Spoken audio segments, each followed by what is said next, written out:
From BS and Beer Media, it's Top of the Bleachers with Jason and Tucker.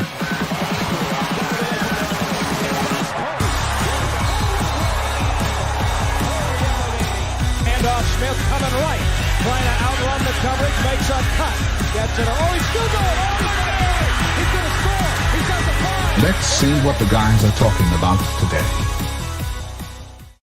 Yo, welcome into the Top of the Bleachers. It is July the 11th. It's Friday, man. I know that don't mean much to you probably because you got to work tomorrow, but man, it's Friday for everybody else, so we're happy. It's my last day of vacation right here.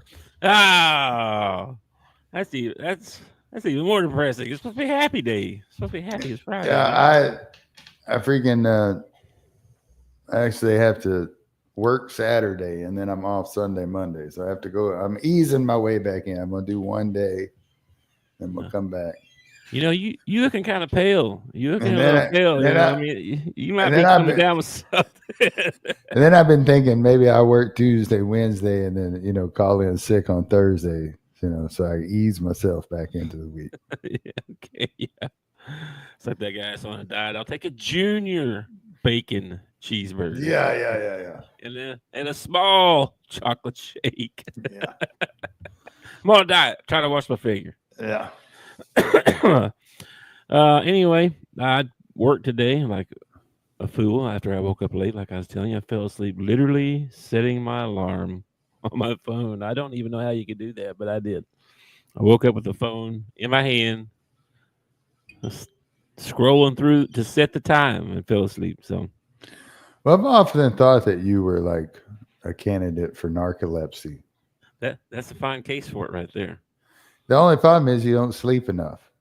Well, like most narcolepsy, they'll fall asleep all the time. That's true.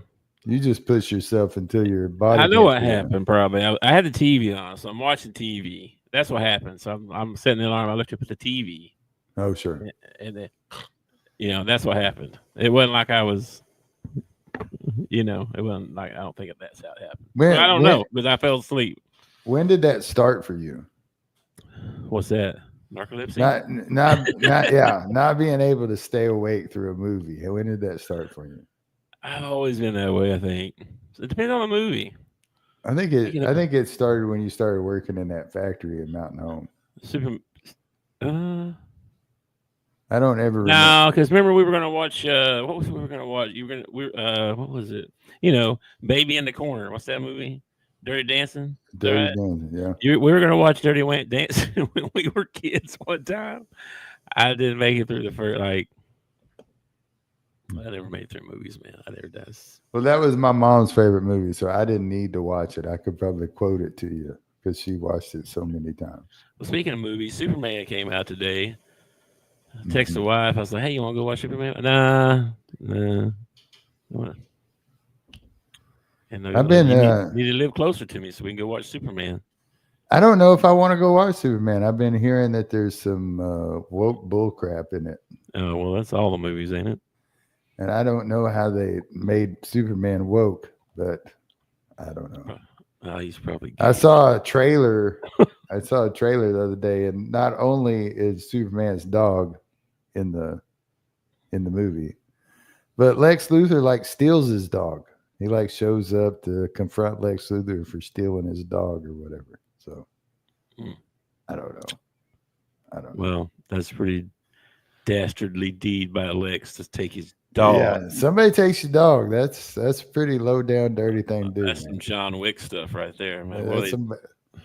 Why are you trying to screw with Superman too? You know what I mean?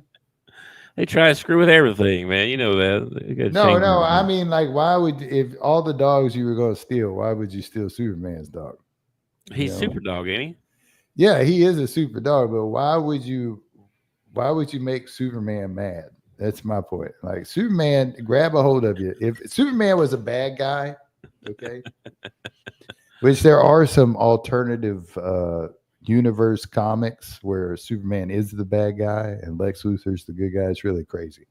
But if Superman was a bad guy, all right, all he'd have to do is grab a hold of you, fly as high as he wanted, and then drop you. And then by the time you hit the ground, he could be in Hawaii sitting on the beach in his Clark Kent clothes. Nobody even knows Superman's the one that dropped you out of the atmosphere. Yeah. I was watching TV the other night, flipping through the channels, and the first Superman was on, the original with Christopher Reeve.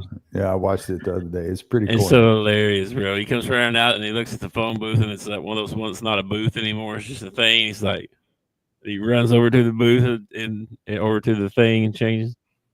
Yeah, it is very corny. When I was a kid, that was like, look at Superman, he's flying. Well, that's another thing. Drop the helicopter in there. That's another thing I'm confused about for the new Superman movie. The trailers that I've seen, it's like everybody knows who Superman is. Like there's no Clark Kent, Clark Kent. Yeah, it's like everybody knows.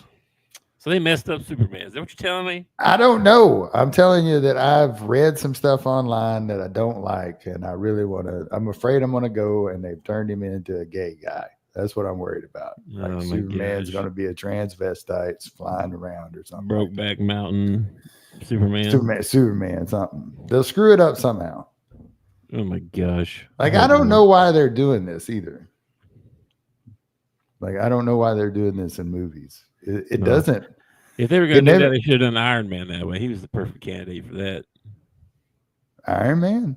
Yeah, he was already kind of out there, you know what I mean? Like, If one of the superheroes was gay, who would it be? And I'm gonna guess Aquaman. There's probably already some out there. There's some out there, ain't there? Aquaman would be gay because that's like a lame character, Aquaman. We're not supposed to be hating on the gays here. Hey, calm down. Okay, let's get back on topic here. I'm not hating on the gays.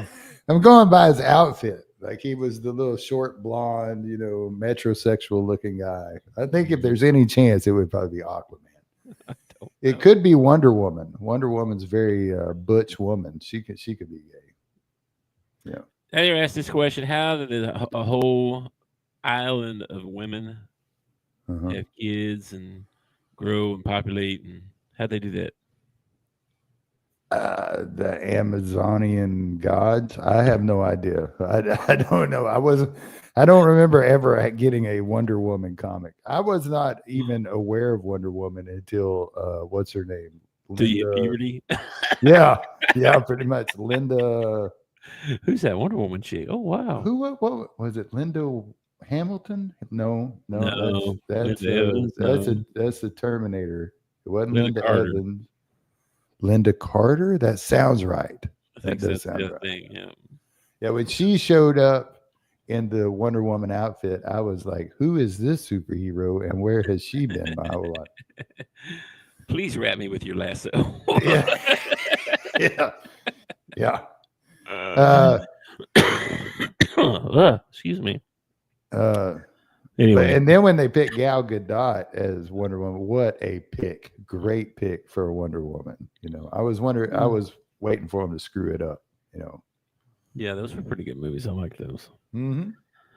Anyway, let's move on to some sports stuff and get off of the gay stuff. Okay, I was trying to talk about Superman. You turned it into a hate show. No, I'm not hating on it. I just don't want to go and be like super disappointed. Super disappointed. That's fine. I don't either. But I was excited to go see it. Now I don't want to see it. It's also another reason why I'm so reluctant to go see things in the movie theater now, is because I don't want to pay $40 for a ticket and concession stands and everything, and then get in there and find out that you put your woke bull crap in my movie that I just paid for. Going to the movies is more than it's supposed to be more than just seeing the movie. Like that's the experience of being in the theater and the popcorn and all that. I know it costs an arm and a leg. I get that, but arm and a leg. But still, I mean, it's about the experience. Well, the last movie that I went to see in the movie theater, Lacey and I went and saw the live action Lilo and Stitch that just got released. I couldn't tell you the last one I went to see. And we went on a Tuesday because that's matinee day, so we only paid $5 to get in. And then I snuck in snacks from the Dollar General. Well, but we have this thing now at our movie theater. You probably have it too, where you can go and sit down and order your concessions on your phone. And then you don't even have to get out of your seat. They'll bring them to you. I did not know that. I haven't been there since they started doing that, I guess, or I didn't know about it. I know you can have rewards. Now you have a thing where you can go on, you order your concessions, and they'll have it sitting there waiting for you. So when you show up, you go to this different counter, pick up your order, and then go to the movie theater. I always feel like I'm in a rush when we go to the movies because it's like, oh, the movie starts at 7:00, and we get there like 6:55, and the line in the concession stand really long, and I'm like, oh crap. Dude, last time we went, the movie started at 7. Yeah. That's when the previews and the commercials start. The movie didn't start till like 7:15. We sat through like 10 minutes of it's always like that. Yeah, trailers, movies. That's my favorite parts of trailers. I like trailers more than the movie sometimes. They actually have a channel on my TV. No, they don't. Yeah, they got a channel on my TV called Reels. Channel? No, that's pretty much what it is. You can go and sit there and watch, and it'll show you trailer after trailer after trailer. Sometimes I turn on YouTube and just turn on new movies coming out. And they'd be spitting out a bunch of trailers for the ones that are coming out the next year. I think it's a kick to watch some of the trailers from some of the older movies. Like watch a trailer from like Back to the Future or something like that. It's nuts. Okay, well, back to reality here. Okay, for a second. You're the one who brought up Superman. I'm just talking. Yeah, I know, but she took it off all weird. Yeah. So it's the NBA Summer League. I don't know if you saw the title of the show, man, but I'm not sold on Cooper Flagg, bro. Not sold on this dude. He went 5 for 21. Wow, that's not good. I mean, it's more like a bricklayer union. That's like 20. That's not even 25%. That baby Dirk, No, there's only let me see here. I got some stats for you on that, I think. There was only one worse rookie outing where the guy shot under 25% and the team won. Was it Bronny? And I didn't even notice that number one pick. Oh, number one pick. Okay. And I didn't even recognize this game as I don't know what happens to Anthony Bennett in 2013 went 0 for 5, 2 points. Well, there's probably a reason we don't know his name is because that was like his debut. Figure if you come in as the number one pick, okay, would you rather come into the NBA as the number one pick or like, let's say the 25th or like the 50th pick? I think it's easier for the guys that get picked lower because so much scrutiny is put on the guys that were picked in the top 10. You know what I mean? Yeah. Depends on how you look at it, right? If you get picked high, number 1, 2, 3, or 4, whatever, top 10, you're more likely you're going to get to play. You know what I mean? You get to play, right? If you go number 28 to the defending champs, you may not get to play for a bit, I also think it depends on what sport you're talking about. Because, like, if you're picked number 1 in baseball, you still probably going to AA or AAA and playing some ball before you make the show. You know what I mean? They don't get to go straight to the show normally. You don't get to go straight to the show.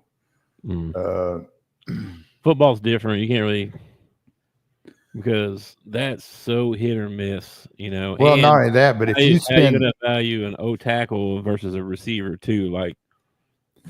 Not just that, but if you're spending that kind of money in the NFL for a lottery pick, you want to put them on the field as quickly as possible. You don't want to spend that kind of money on a lottery pick. And then, all right, this is a 2-year project. Well, if he's a 2-year project, you probably should have picked him in the second or third round, not in the first round. You know what I mean? Yeah. Well, here's I got some highlights from his first game. All right. ESPN put these out, and He's wearing 32, huh? he is wearing 30. Oh, we got to watch an ad because I'm not ad. Well, free. that might be his problem right there. What a terrible number. I mean, you're going to live up to Magic. Yeah, they hype this all up. Him and okay, here's his first ever score, his first ever bucket. Oh, nice. Right? Is it though? Right hand program. I know, but he like barely got it over the rim. Like it wasn't like I think Michael, LeBron, Kobe, like explosive, right? He's not explosive like that. Of course, Larry Bird wasn't either. So what do I know? Gets a. Yeah, I mean, Bird didn't dunk a lot. He dunk every once in a while on you, but not very often. Ooh, that would have been sweet. Yeah, would have been. So that's what I'm saying. I don't know. Maybe he's a little soft. It kind of looks like he needs to hit the weight room. This game one. This is a good shot here. I mean, it's a tough shot, but he made. That's up against Bronny, ain't it? No, that's not the same one. Yeah, Bronny. That was that they hyped up the whole thing. Bronny versus Cooper. I mean, he's got shots like that right there. That's a tough shot. That's a good shot. He made it. Where's Bronny's highlights? Is just that one steal from Cooper? Is that he had a pretty good game actually. Well, they should be going back and forth if they were doing a Cooper Bronny thing. They should be going back and forth on highlights. No, the highlights just breaking down Cooper Flagg's debut. That's the name of the video. Well, he got him an assist and a block. Yeah, I mean, he went like 10 points, 5 rebounds, 5 assists, or something. 6 rebounds, 6 assists, something like that. Well, what I am seeing here is a bunch of ugly basketball, not just from Cooper, but from everybody on the court. Yeah, but I mean, this is the summer league guys, right? So this is the B team of the NBA, right? I mean, I'm just not impressed. I'm just not impressed. 3 for 4 from inside the paint, 2 for 17 outside the paint. Hang on, we went on to something else. I'm getting off this Bronny thing here. But I mean, I'm not sold. I'm just not sold on this dude. Well, it's just one game. I think. I know. Maybe. Now, I had some questions with him in college. He had a couple of moments where he had shots to win ball games. One of them, he ran down and fell down on the baseline. I saw another one where he bricked it. I mean, I don't know, man. He's no savior like they try to make him out to be. Well, I think one of the reasons they built him up so high, especially Dallas, is because you just got rid of Luka and you're hoping that what you bring in replaces him. And Cooper's not going to replace Luka. Well, they've been hyping him up since 9th grade. I mean, oh yeah. I mean, I don't know. Well, LeBron played against him. LeBron said he was ready. And he is young. He's 18, right? So I mean, maybe not being too hard on him, but I don't see it, man. I don't see. Maybe he'll be the that he needs to have to be in the NBA. Maybe he'll be the poster boy for why you should stay in college a couple more years. After I watch this game, you know who he reminds me of? Russ Weatherby. Tom Chambers. Oh, come on. That's who he reminds me of. Yes. Tom Chambers was an all-star. You kidding me? Tom Chambers was an all-star, but he did not have a bag. I mean, he wasn't coming down and doing a turnaround jump one shot. Of the greatest highlights ever, dunking with a rim in his chin. Yeah, after the guy gave him a boost, yeah. Great. He was a great free throw shooter, man. He was a good free throw shooter, but no, Tom Chambers, I don't think. I'm just saying that's who he reminded me of. I swear, that's who he reminded me of.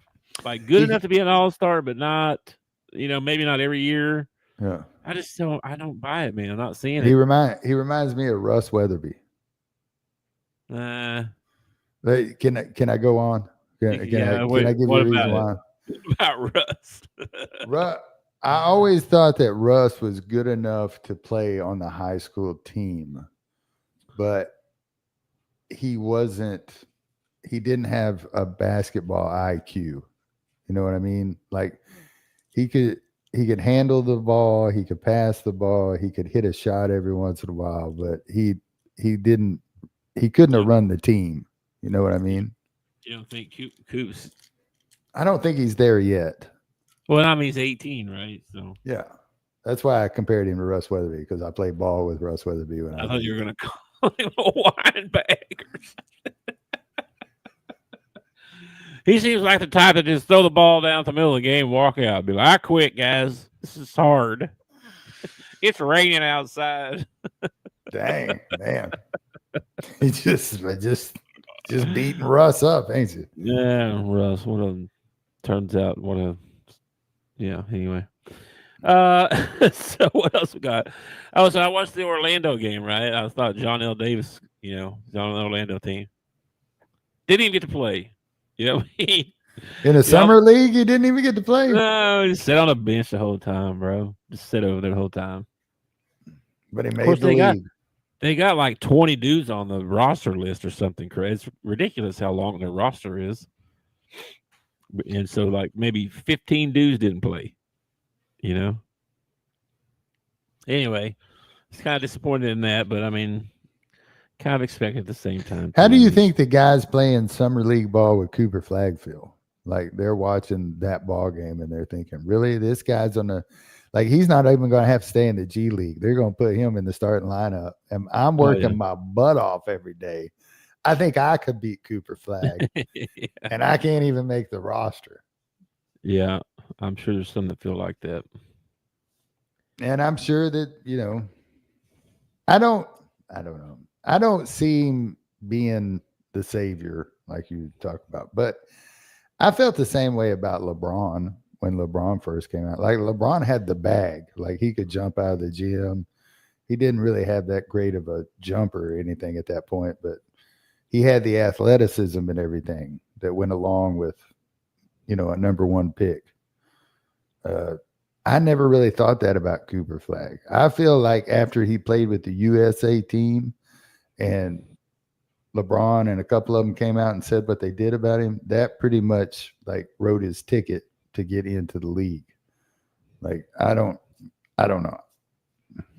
They've been hyping him up for a long time for sure, he was a great high school player, sure, and he was a good, all American, whatever player of the year, college, but I think it's a good reason why these kids should take some more NIL money and spend some more time in college improving their game, because I don't think Cooper Flagg being in the NBA is going to improve the NBA next year. But Cooper Flagg being in college would definitely improve college basketball next year.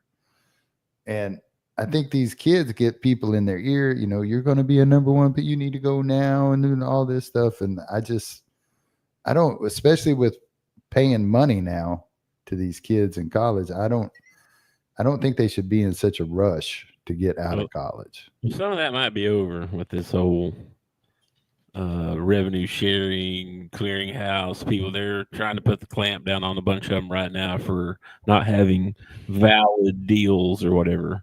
Well, did you see Dion coming out and talking about how they need to put a salary cap in college? Yeah, I think I heard somebody say the only way they can do that, though, is like they have to make them employees of the college somehow, so that they can have collective bargaining and they can have, because they'd be an employee instead of a player. You don't even have a title, you're just a student, Yeah. Well, I think the second you start getting paid, you become an employee, right? No, they're still student athletes. They're not employees. Oh, okay. All right. So technically, I guess technically no one could tell them what to do. Like, the chancellor could come down and be like, all right, you're going to show up for lunch tomorrow. And like, they can't do that.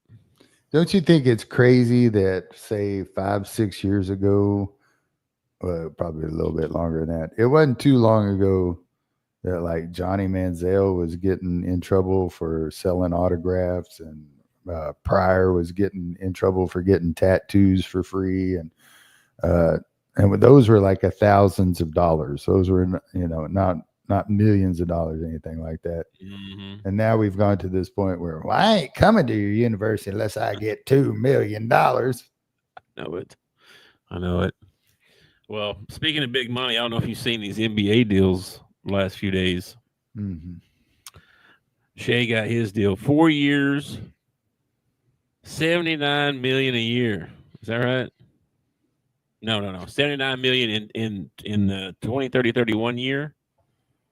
$79 million that year. And then Booker came out. He said, "Nah, I got you, bro. 2 years, $145 million. That's a shade over $70 million a year. That's insane."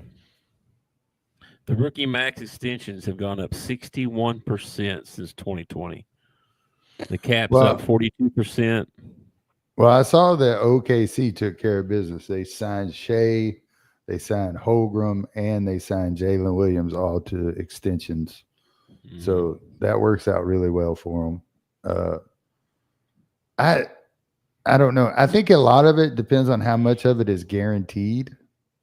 Mm-hmm. And then one of the things that I didn't realize until I was talking to a professional athlete was I didn't realize the tax implications. Like, you play a night in New York, you got to pay New York taxes on the money you made, that night. No, really? That's wild. Yeah. So the taxes are crazy for these. Not the amount. Well, New York wants if you come and work there, they want their share. Oh, I know. I know. I worked in Boston. I had to pay Massachusetts state tax. Yeah. I know. See, and I find that crazy because, like, you think that teams that were in tax-free states like Florida, Texas, places like that, you think that athletes would be clamoring to go there. Why would you want to go and play in LA when, I think most of them are. I mean, that's why KD went to Houston, right? And Luka, there was rumors he was upset because he didn't want. He was basically going to lose money by having to go to California and play. Yeah. And how does that work? Say say you trade a guy, all right? Mm-hmm. You trade a guy, and he's still under contract with you, because there are some situations like the Bobby Bonilla thing. Like, Bobby's getting paid so much a year he gets taxed on that every time they pay him. He gets taxed on that. Yeah. You think there'd be a way around it? Like, I don't want to receive any of my paychecks until I'm at home or something like that. I don't know. But a lot of these big deals, though, the big thing is the guaranteed money, because the rest of it, it's, there's a chance you may not ever see that money. I don't know if this is true or not, but that might be a thing. Yeah. Entertainment. That sounds about right. Like, if you do a concert like, you got to pay different taxes wherever you're at, probably. Yeah. That's so weird.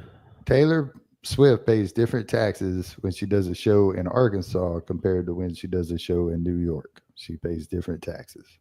That is. You think that the states would be getting all the big gigs, Like, who the heck would want to go to New York City or LA or something to perform if you had to give away half your money? I guess because there's more people or whatever. I guess more people. You're trying to get your name, as an up and coming artist. You're trying to. But if you're already famous, right?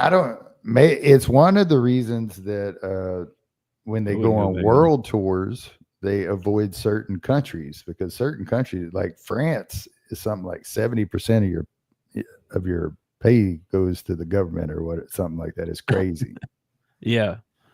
It's that's wild. And you don't even think about other countries' taxes and stuff like that. I have no idea what they charge. You think that would be some sort of accounting niche like I'm going to become an accountant and become LeBron James' personal accountant because LeBron James's taxes are so incredibly hard. He has like one dude that does nothing but his taxes.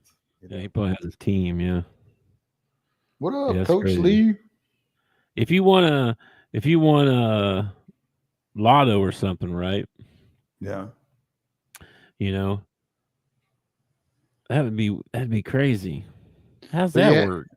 when you win the lottery in Arkansas, I don't know about other states because I only live in Arkansas, but if you win the lottery in Arkansas, you have a choice of whether you want it paid out over 20, 30 years or whether you want the lump sum. I've heard arguments about this that you want the lump sum because it's almost guaranteed that taxes always go up. So what the taxes you pay on your first year's payment is not going to be the taxes that you pay on your second year payment, and so on and so on and so on. Yeah. So your payments actually get smaller as taxes go up. So you want the lump sum. I was like, man, what do you do with it? That's always been my question. Like a regular checking account at a bank, they only insure up to $500,000.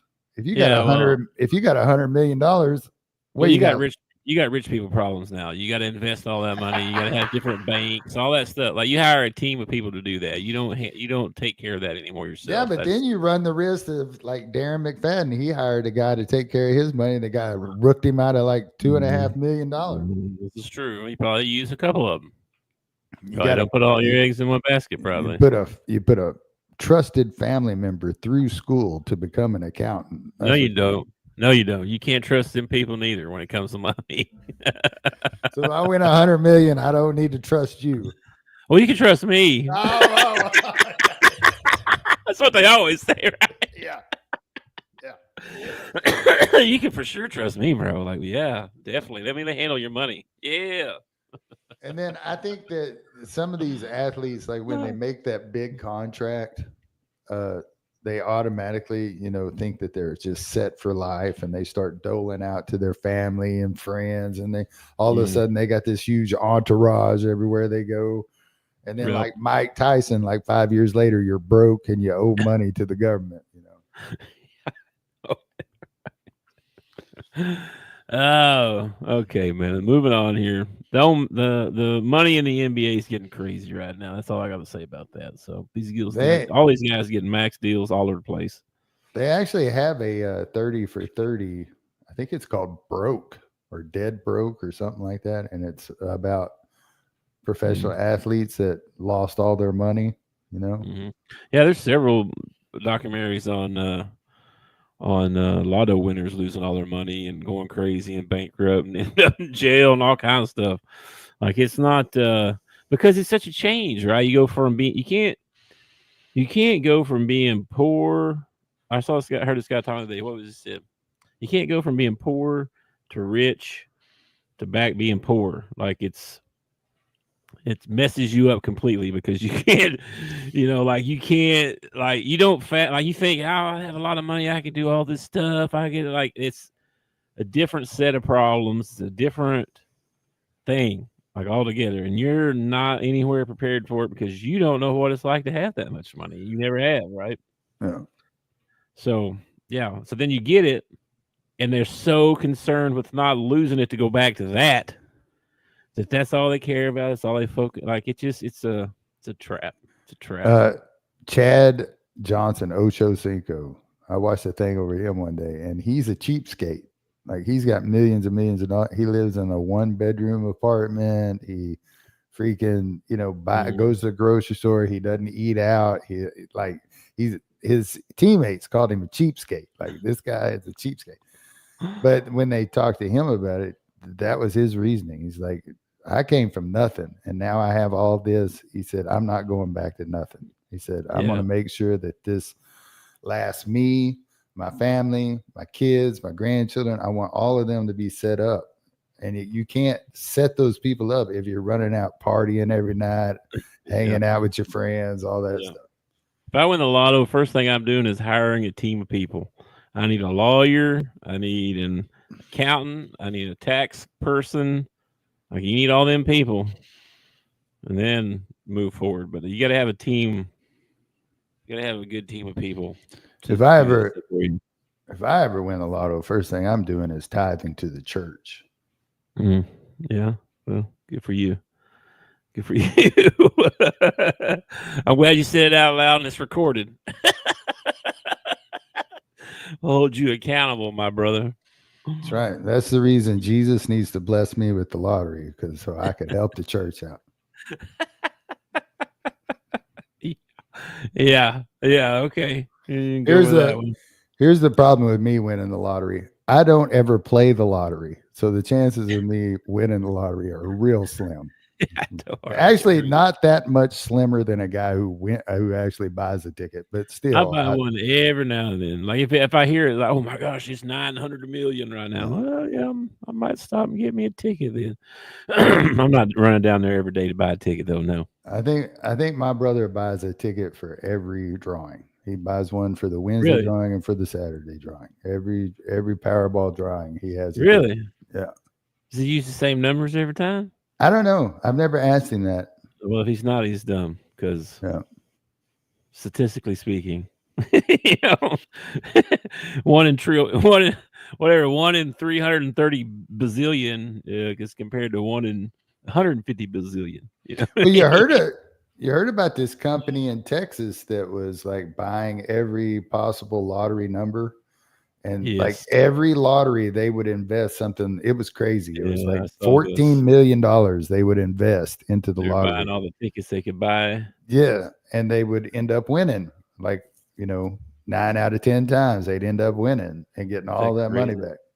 Then Texas finally came out and put a law in the books that says companies can't buy you can't do that anymore. You can't buy a lottery ticket. That's something. Walk into the gas station, like, I need 2 million tickets. All right, can you put those in a bag for me?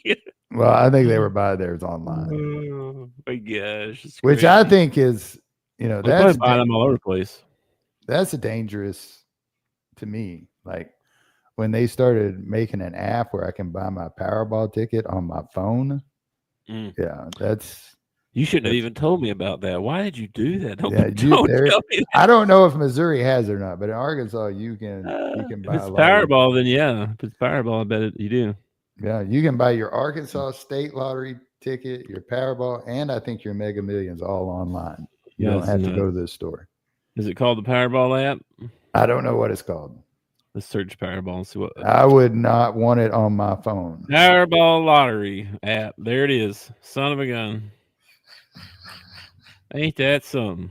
That's ridiculous. I probably shouldn't have told you about that. I'm not downloading that because that's a way. That's They probably got some sort of setting in there where it's like it automatically buys you a ticket on Wednesdays and Saturdays or something. You need to stop talking. All right, you stop telling me this stuff. I don't need to know.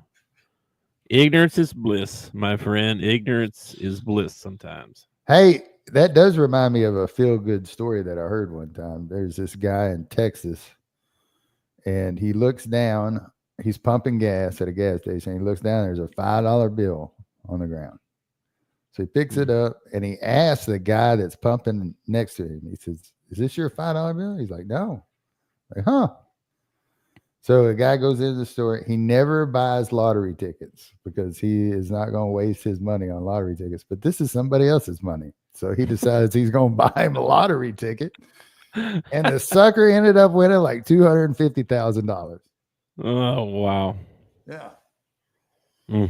I don't know if it was a scratch off or if it was a Powerball ticket or what, but he ended up winning like $250,000 off somebody else's $5 bill. Now that is winning right there. That is winning all the way around. That's some kind of luck right there. I'm surprised some guy didn't show back up and sue him for using his $5. Sour grapes or whatever, right? Yeah. What else we got? We got some NFL stuff to talk about. Camps are starting up here within like the next couple of weeks. Yeah. And I saw this thing where they're worried. There's a couple of guys they're worried it might hold out because let me see if I find my note here. Hang on. Did I put it over here? Micah Parsons, TJ Watt, and Trey Hendrickson are all wanting new deals. And so we are officially on holdout watch for a couple of guys. One of those being Micah Parsons, just so you know. Well, this is what I've got to say to Jerry Jones. Okay. Jerry, I know you're listening. You watch the show every day. Jerry, pay Micah Parsons his money. Okay. He's underpaid, bro.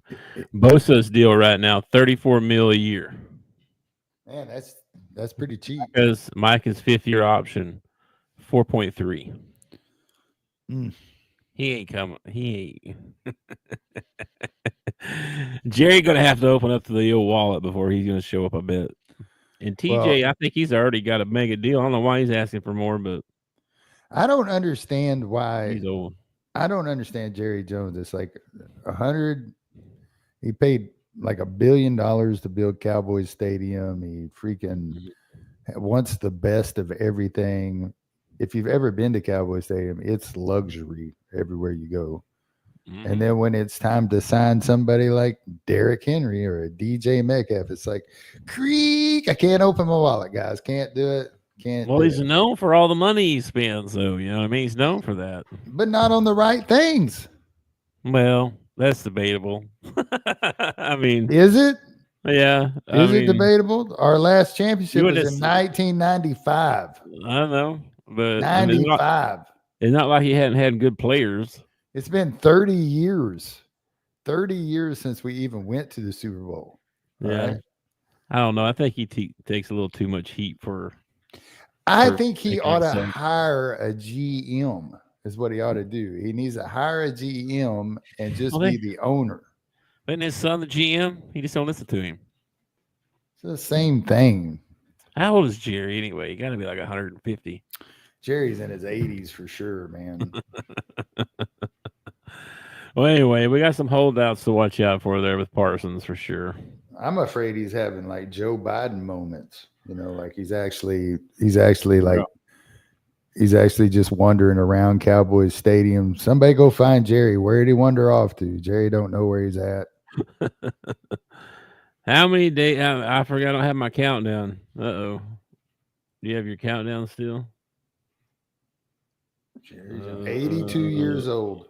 I don't have my countdown anymore. Jerry's 82 years old.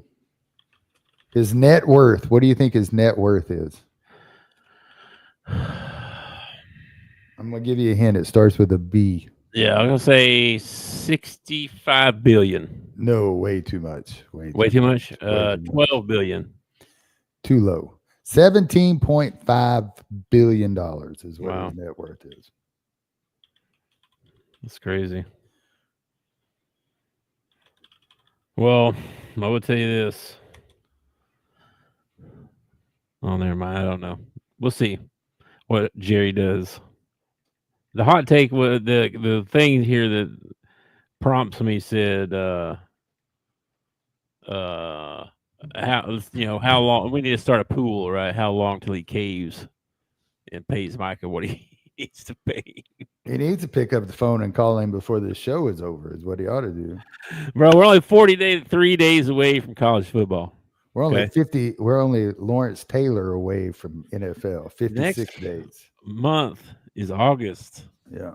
Well, they have another week 0 in college football, which is the dumbest thing I've ever heard. Hey, I'm for like a -2 week right now. I chose for football. I'm all for some early football. I just quit calling it week 0. There's no such thing as week 0. Okay, it's either week 1 or you're not really playing football. I don't know if you heard this either, but I'll just go right into our Razorback roundup. That's what it's called.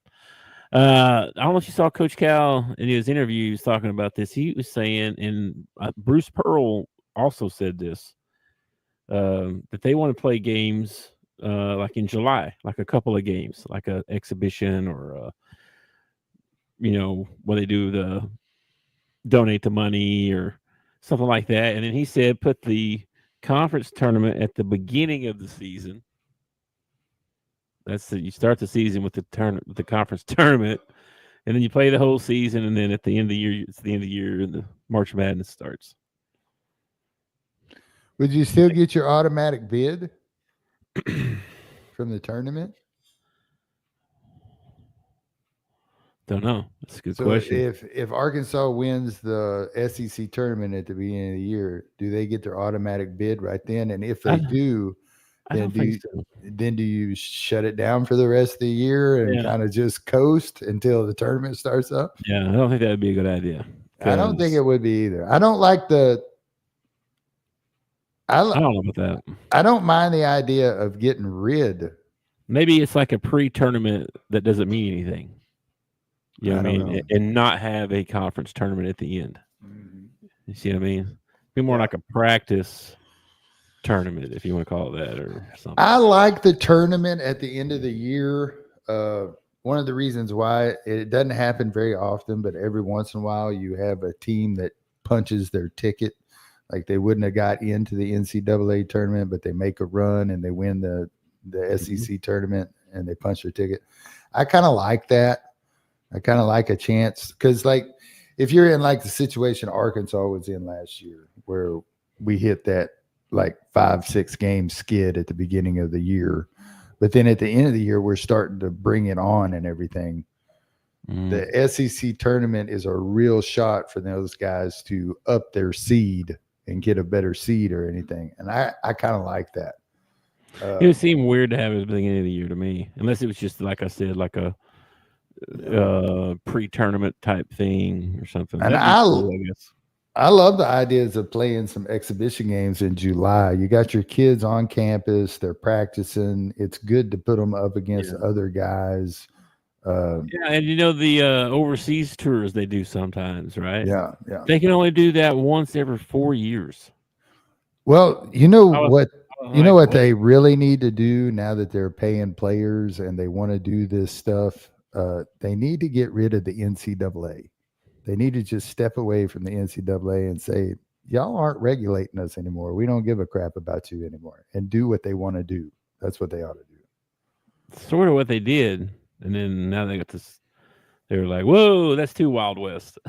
we need some rules around here. We definitely need some rules. But the NCAA, I feel someone besides them enforcing it. Yeah, I feel like every time you get the NCAA involved, the answer is going to be no.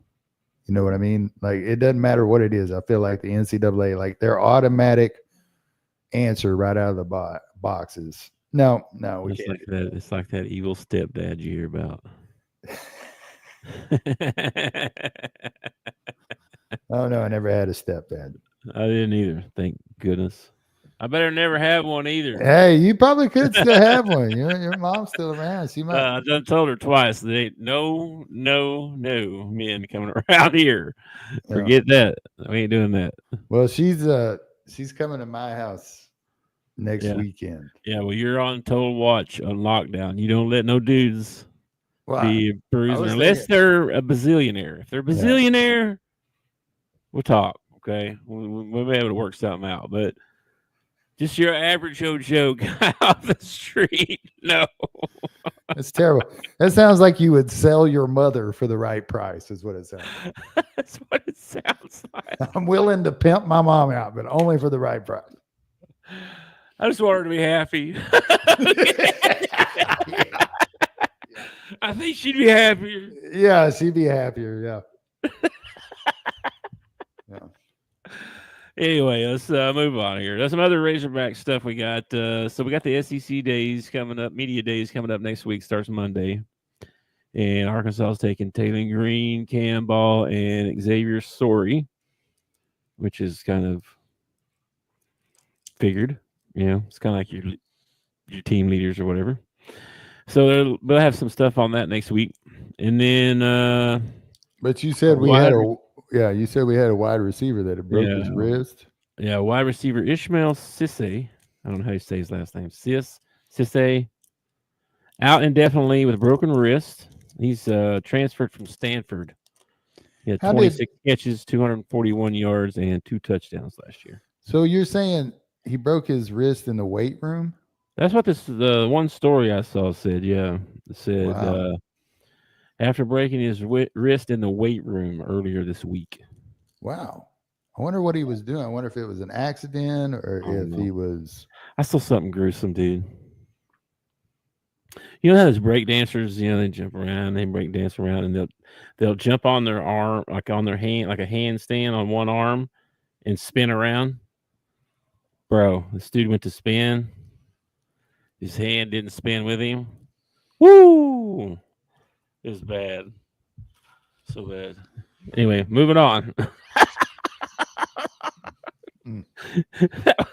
that was our gross you out segment. Yeah, that was terrible.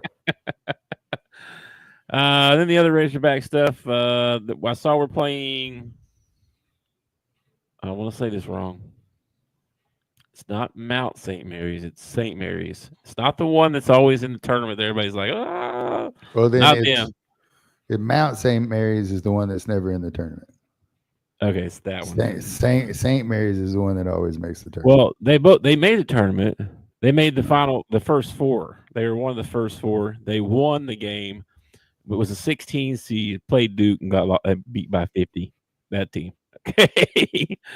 So I thought we have a game with them. They're coming to Bud Walton.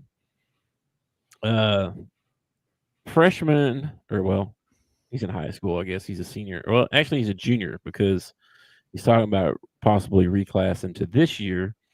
But if he doesn't, he's going to be a, high 5-star. Well, he'd be a high 5-star either way, probably, even whatever class he's in. Uh-oh. What in the world?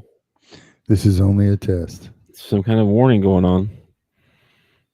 I'm going to check this right quick and see what it is. Surely it's not. It went away. I don't know. It went away.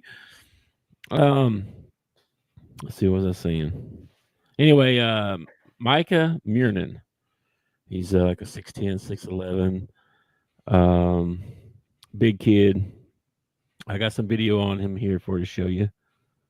Let me pull this up so you can take a look. He put out his top 7. Time for another commercial. And Arkansas was on that top 7 list. So, but here you go. Here's a video for you of him playing. Shoots a 3. He's big talky. Like I said, 6'10", 6'11". I'm gonna shoot the 3 again. Whoop. Did you hear that one announcer that goes downtown? That guy? I can't stand that dude. Like, you should better catchphrase, man. Downtown. Shut up. All right. No. What does he say? Knocking down. That's what he says. Knocking down. I'm Well, I can't stand. You made me shut my TV off. I can't stand the Mark Jackson. Hand up. What's he say? Hand up, man up, or something like that. Just drives me nuts, man. He's got that one, and Mama, who's that man? That one just drives me crazy too, man. Yep. Oh, try to go behind his back. Anyway, he's pretty good. He looks like he might be able to beat Cooper Flagg. He kind of Cooper Flaggish, huh? A little Cooper Flaggish, a little better than Cooper Flagg, I think. Hot take, hottest take of all. No, he's pretty good. But yeah, we'll see. I mean, he's got the main, all the main ones are on him. Kentucky, Indiana, North Carolina State. I can't remember the other ones. They're all big, the major schools or whatever. What you looking at? I'm reading the comments. Somebody put in something about I need to go to Streamboo. Don't read that trash. Okay. They're telling somebody trying to get us to buy something. Probably it's a scam. Nobody click on it. It's either they're trying to get you to bet on something. Hey, I got the best bet for you, or come over here and view some porn. We got tons of that. Yeah, no doubt. Anyway, that's about it for the Razorbacks. Oh, I have a Razorback trivia question for you. I saw a Razorback T-shirt today. that I almost bought. Yeah. The only reason I didn't is because it was white, and I can't own a white shirt. It's ridiculous for me to own a white shirt. I like white shirts sometimes. I have one that I wear sometimes. I can't wear white. It's impossible. It's not going to be white after I've worn it for a day because I'm going to screw it up. It's like white tennis shoes. You might as well not even get me white tennis shoes because that's just ridiculous. I can't wear black ones anymore. They just look weird on me. But it was a Arkansas shirt, and it said "Cal them hogs" instead of "Call them hogs." I really wanted it, but I didn't get it. I've seen those. Okay. What's my Arkansas trivia question? Who was the last Razorback basketball player to score a triple-double in SEC play? A triple-double in SEC play by a Razorback basketball player. When was the last time? I'm going to go with...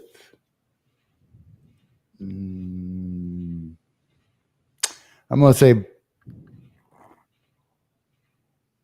say Daniel Gafford. No, you'd be wrong.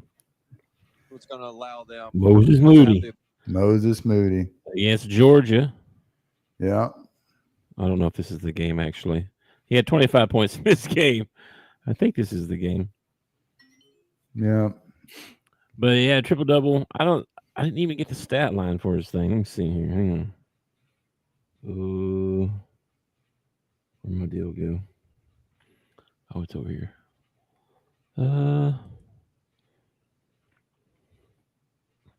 Anyway, I had 25 points. Let's see if I can find something else about it here. 'Cause I was looking for this a while ago.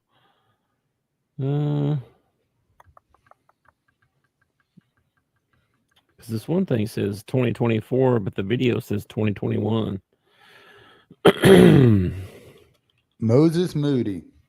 He was a good Razorback, man. Yeah. I would have loved to have seen him and Malik Monk play on the same team. Yeah. That would have been cool. But old Monk's a traitor, so nothing I could do about that.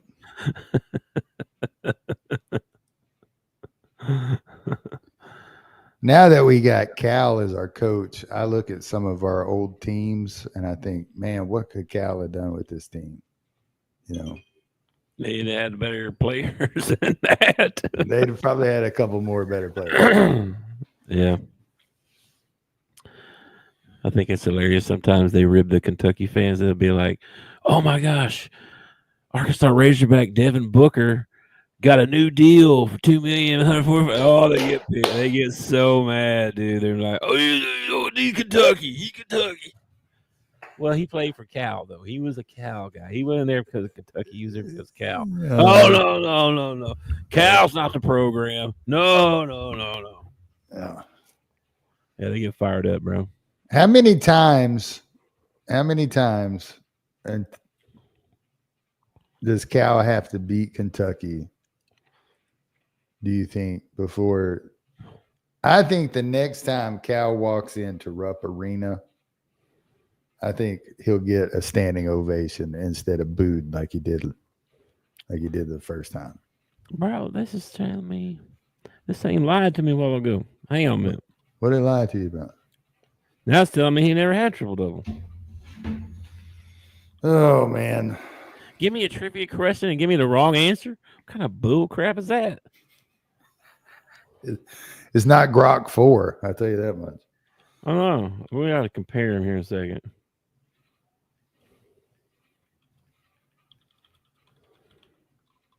Actually, I'm going to do that. Let's see which one answers faster, too, because this thing's slow as could be. I like how you change that. This says the last Arkansas player to record a triple-double was Courtney Fortson, who achieved it in 2008 against North Carolina Central.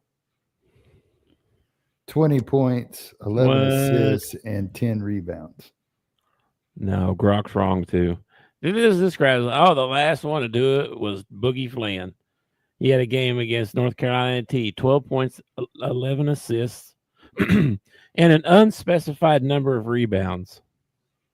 Well, it wasn't a triple-double then, man. Don't be telling me that. This is Courtney Fortson was the last one to do it in 2008. Do you know who the player before him to do it? There's only been 2 in Arkansas history. No, Courtney Fortson. Yeah, who is the other one? And Sierra Ricketts from the women's team. No. She had 14 points, 13 rebounds, and 12 assists against Auburn in 2009. I'm talking about the men's team. Oh, I don't know. 1984. Holy Can you name the player? 84. 84. Alvin Robertson. Ding, ding, ding, ding. Very good. Nice. It's the only person I could think it was in the 80s. This one says Boogie Flan shines in a triple-double on the horizon. Yeah. This other one told me, okay, so we're doing AI comparisons here on the top of the bleachers. And ChatGPT said Courtney Fortson, North Carolina Central, 2008, 20 points, 10 rebounds, 11 assists.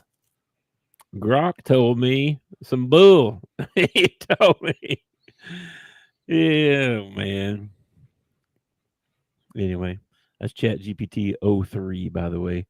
03. I don't know the difference between all this. It's advanced reasoning. And then I got an 04 mini. I'll try that one. No, I got to get past the paywall to read that one. They all got paywalls, man. Like that. It's ridiculous. What's worse than what's your name? What's your phone number? What's your email? What's the last time you went to the doctor? How many kids you got? What's your blood type? And then it's just $25.99 a month if you want to continue from here. Well, why'd you make me put all that crap in there first? You should have told me that at the beginning. Why are you showing me an ad for Nissan? I just want to know who had a triple-double. Telling you. Google sucks. That's the only one that it came up with. Maybe that's the last one. The last one belongs to Courtney Fortson. All right, let me see if there's been another one before. Well, you said 1984, right? Yeah, that was Alvin Robertson. Yeah, Alvin Robertson. Okay, all right. Hold on. I'm punching in Boogie Flan, triple-double. He didn't have one. Flan 1 assist and 5 rebounds last weekend. That wasn't it. No, he had the points and assists. He didn't have the rebounds. Yeah. I think now he had a good chance at a triple-double sometime during the season if he doesn't get hurt because he was all-around player. Possible. And he's probably going to have 2 or 3 of them with Florida this year. No, he probably will. Sorry, Doug. Yeah. He's only got one double-double. So. Which I really hope that he does well with Florida, except for when they face the Razorbacks. And then I want him to do really, really well. I agree with that. All right, what else we got? That was a trivia. Sorry. That's totally wrong. I was completely wrong. It lied to me. The AI lied to me. I'm going to have to start double-checking your trivia questions. Sorry, dog. That's it. That's all I got, man. Anything else? So the takeaways for today is Cooper Flagg is good as Tom Chambers. Poor man Larry Bird. Average Larry Bird. Tom Chambers. Kurt Rambis is the other one reminded me of. You're not going to even give him like a deadlift shrimp or nothing. It's Tom Chambers. I can see that. Deadlift was pretty freaking talented, though. You could talk me into that one, maybe. Well, so was Tom Chambers. Why are we only picking white players to compare him to? Like there hadn't been any Who bad you want? black players. Who you want me to compare him to? How about a Michael Cooper? Is he a Michael Cooper? No. He's not going to be on a bunch of posters getting dunked Different on. player. He ain't no Scottie Pippen. He ain't no Scottie Pippen, no. Okay, well there you go. There you go. No, he ain't no Scottie Pippen. What about got to be somebody that was just average. Let's see here. Anyway, I don't know about the comparable to Tom Chambers, and I think you're putting a lot on his first NBA game. I mean, I'm sure I've been watching him. I watched him in college the whole time. I thought, I mean, when he was in high school, I was like, man, this kid's gonna be really good. And then he got to college, and I was like, he's pretty good, but he's not NBA superstar good. You don't think he's a generational talent? No, I don't. I really don't. Well, that's kind of how I feel about Arch Manning. But we haven't seen him play yet, though. Yeah, that's kind of my point. Like they've heaped so much onto this kid, and he hasn't even really got to play a full season. He's only got to play like parts of games, and I'm like, man, y'all sure are heaping a lot onto this kid. You know, to be the next, whatever coming of Peyton or whatever. Okay, would you compare him to Paul George? No. He's not that good, or he better than Paul George? He's not that good. Not yet. I'm not saying he doesn't have the capability to That's what I'm saying. Paul George, but right now, no. I think if you're going to compare him, you probably need to compare him to other people when they were 18, not players that when they were, Well, that's probably true. So it is easy to overlook the age thing when you're watching a bunch of dudes play. Well, and also when they get paid that much money, like your age goes right out the window when you become a professional and you're making a crap ton of money. Yeah. Like you can't really use age as an excuse anymore. You know I know, but for 5 for 21 in the summer league against Bronny, I mean, come on, man. Bronny. You get a breakaway dunk like that, and you don't posterize everybody, including the people in the front row. Well, I never really thought that he had good ups. Well, you gotta. He's got to have more explosion than that. You're gonna have to. You can't. You ain't gonna turn around jump shot like that over Jonathan Isaacs or Gafford. We get play with Gafford, so that helps. Giannis, or you're not gonna do a turnaround jumper over those dudes. Well, Giannis is gonna run over the kid. The kid is rail thin. He needs to hit the weight room, but Giannis is just gonna bully him. We'll see. We'll see what happens. But that's the hot take for today. So right now you're starting a team, okay? Mm-hmm. And you got first pick, all right? Yeah. And the top 3 picks on the board are Cooper Flagg, Victor Wemby. I can't say his last name, right? Mm-hmm. Or like let's see, who's another good one to put in there? Say like talking about young guys that are just starting out right now. Yeah. Who are you going to take between them two? You taking Victor? Or you going to take Cooper? I think I'll take a Victor in that one. I think you'd be crazy not to take Victor. Yeah. I'm trying to think of other really good young guards and stuff. What if he never amounts to anything? Like, at what point does Cooper Flagg become a bust? Like, you got to give him probably I'd say 3 years, right? 3 years. What's he need to be accomplishing in 3 years?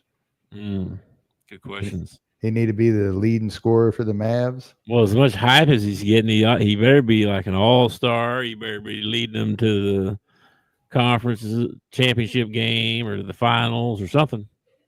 Well, I think as much hype as he's getting, he needs to win Rookie of the Year this year. Because, you got Kyrie. Of course, you're not going to play with him much this year probably, but they're loaded. They're pretty loaded. If Kyrie mean- can come back and play healthy, You got Kyrie, AD, Lively, Gafford, Gafford, Cooper, PJ Washington, PJ. They got a good team, man. They got a really good team. they really do. I mean, I know. So at the end, hurt, but so if you get it to the end of the year, and let's say the Mavs don't make the playoffs, and you get to the end of the year, yeah, and you look at your team and you think, okay, what's our weakest link? Could be Cooper Flagg. It possibly could be Cooper Flagg could be your weakest link. could be. We'll see. But we'll see how the kid progresses. You We'll know, keep track of him this year. We'll see what happens. one of the things that pros like to talk about is the speed of the game. You know, especially in the NFL, they always talk about, oh, it takes a while to adjust to the speed of the game. You got to figure it's the same way in the NBA. You know, Yeah. You've been playing against good guys. Okay. You've been playing against good guys. And then you went to college and you started playing with better guys.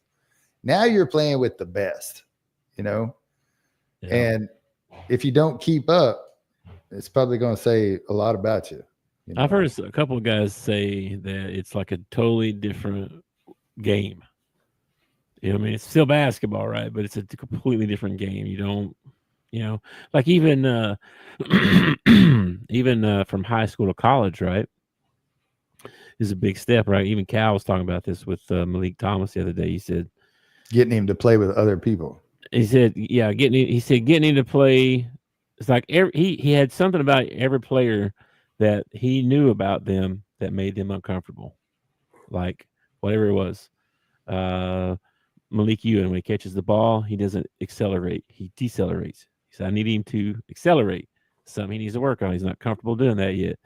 And he went through like several guys. But Malik Thomas, who's really good, and but he was like, he's still doing this. He wants to catch the ball and make the shot instead of just make the shot. You know what I mean? He's like, so this one play he had to play. He did the whole thing, and he scores on Carter, and Cal stops practice. Don't do that. It took you 15 dribbles to get there. I need you to do that in 3. You know what I mean? So it's like a different game. And so going to the NBA is the same kind of deal, right? It's going to be just totally different stuff that you have to learn. You can't do that on this level anymore like you could on that level. You can get away with that in high school. You can't get away with that now. That dude will put it in the 7th row. Well, and then also you may have to defer your role. You might have been the man in high school. You might have been the man in college, but now you get drafted to a team and you ain't the man no more. So-and-so is the man and you're the number 2 or the number 3 or possibly the number 4 or 5. It's all about your role, man. You got to be willing to accept that role, Yeah. to make your team better. I need you to play great defense and stand in that corner and make 3-pointers. And they're like, but man, I'm a playmaker, man. Didn't you see me dribble? Man, I don't care if you can dribble. Can you stand in that corner over there and make a 3? Yeah. Okay, that's what we need. Yeah. It's different. It's a different And game. some guys adjust to it and some guys don't. Yeah. It's one of the reasons that I've never liked James Harden. It's because I feel like every time James Harden comes into the game, like the play slows down. We're going to go down. We're on ISO with James Harden. That's what we're going to do every time James Harden's in the game. He's going to bring the ball down. He's going to ISO with somebody. Yep. I've never been a fan of that. Like I grew up with the triangle offense. Triangle offense is set for the ball to move. It's not set up for you to go ISO every time down the floor. There's a time and a place for everything. You're down, you're down 2 and I need somebody to score at the end of the ball. It's time to ISO. Let's give Michael the ball and everybody get the hell out of the way, But during the flow of the game, I need the ball moving, Some of my favorite fast breaks are fast breaks where the ball never touches the floor. It's like outlet pass, back, layup. That is a gorgeous fast break, Mm-hmm. I think there's a potential to see a lot of lobs. Yeah, I noticed in that video that they put out that there were quite a few lobs in that one. I think you're going to see that. I mean, between Billy and TB. And the new kid from South Carolina can get up Nick too, man. Pringle, yeah. He's a big kid. We're monstrous inside. Yeah. Well, Anyway. we had a really big front court last year. And I think we're tougher. We're tougher this year. It ended up helping us out down the stretch in some ball games, being bigger than everybody else. Now we're big and tough. I like it. I'm always interested to see, I'm really excited to see the basketball team out on the floor. I'm eager to see them play.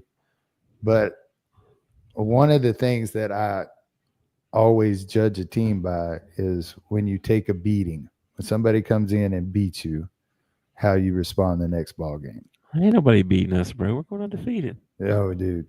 That's what I think every year. And then we have one or two ball games like that South Carolina game where we got 12 points at halftime. And I'm like, yeah, uh-huh. I know. Anyway, yeah, anything else before we get out of here? No, man, that's about all I got. All right, man. Top of the bleachers, from the nosebleeds to your earbuds. Right. We out, man. I will catch you later. Have a good weekend. Woo pig. Everybody out there, have a good weekend. And we will catch you next week. Peace out. Peace. Thanks for watching our show. Remember to subscribe for more shows on the network. Smash the like button, share, and comment.